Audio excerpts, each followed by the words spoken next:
would you ever do women's wear? No, and I without You're very clear about that. without a shadow of a doubt.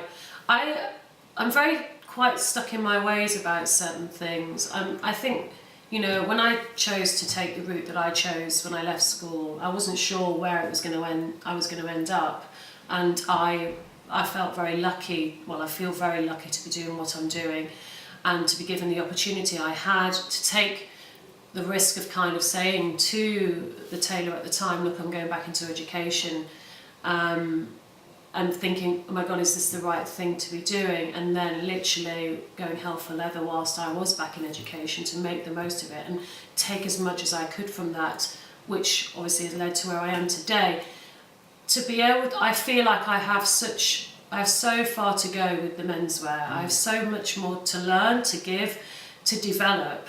You know, I want Lou Dalton to be around when I ain't here, and I've got a long way to go if that's going to happen. And to then split it into a But the bottom line is it doesn't interest you, does it? It doesn't, actually.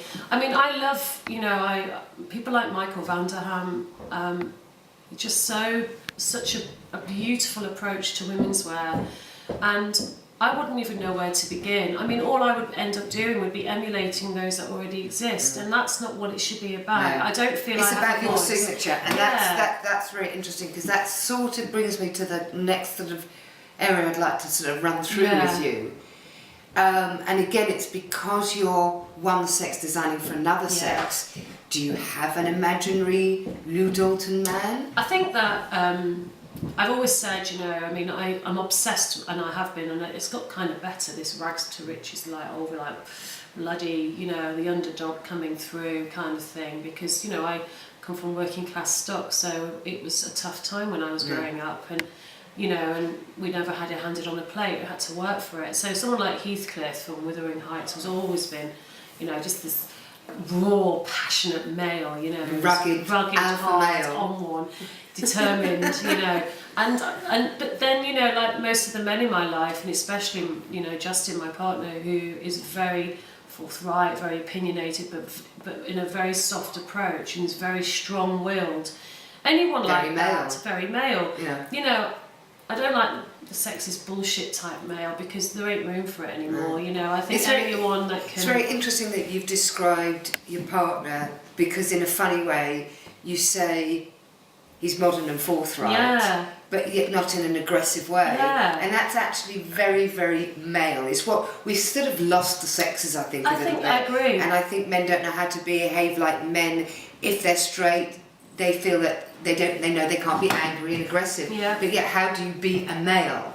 And the way you've described it is perfect. And the reason I say this is because actually it sums up your clothes very well, because your collections are very male.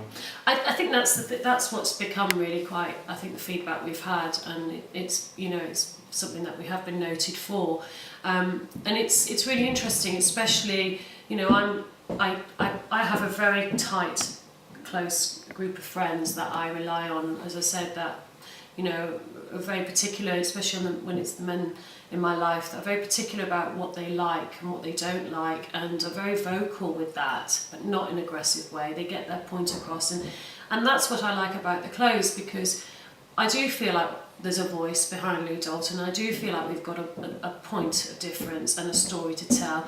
There's no need for me to be doing it otherwise. What's the point? You know, I don't just want to sit alongside everybody else, because, you know, I want us to grow and obviously to keep going. And I feel that that's what I've got to give. And it's great to hear that, because, you know, I've always maintained it should always be about the clothes.